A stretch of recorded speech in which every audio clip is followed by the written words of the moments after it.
So once you get to $1 million in ARR, you kind of are like, okay, this is turning into a more serious business now. It's a very competitive market, and you got some very big players in workforce management. ADP, SAP, Workday, Kronos, or UKG now. There's a lot of these companies. I mean, obviously, most of them, I don't know them that well, but I think most of them are kind of going after bigger customers. But I think there is some potential overlap, especially when you start to sign up some bigger customers. So at what point did you guys sort of realize, look, we're playing in this space with all of these big boys, and here's how we need to position ourselves. So if we have a meeting with a potential customer, this is how we explain how we're different than those other products. So when did that happen? And then how did you figure out what that positioning was? Something that's interesting about the workforce management market is that all the best products come from Australia, and including ours.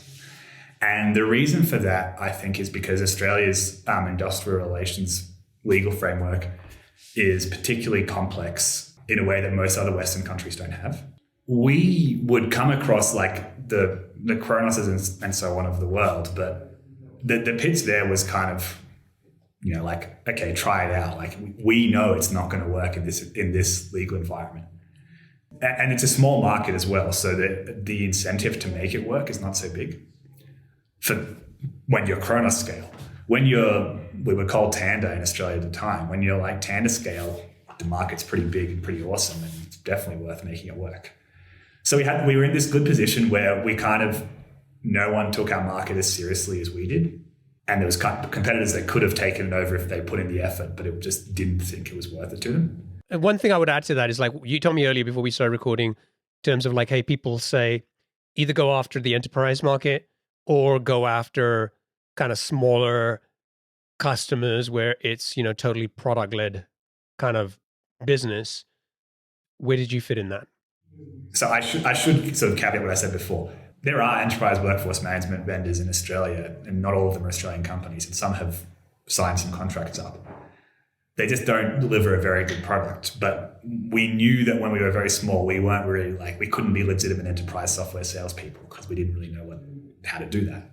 At the other end of the spectrum, like when you go into SaaS, everyone talks about having a good customer onboarding, doing product-led growth, letting people just sign up and buy the product, and that's the key to scale.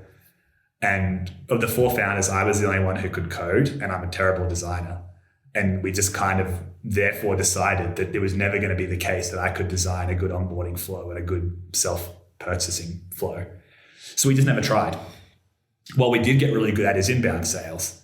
And many SaaS people will tell you, or at the time told us, that you can never make any money selling to businesses with 50 employees because the sales process is too expensive.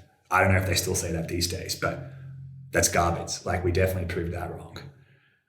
We got really efficient in inbound sales. We got really good at teaching college graduates how to close deals, like not just to be SDRs, but to actually do the full sales process. We got really good at implementing these accounts and making the customers really happy.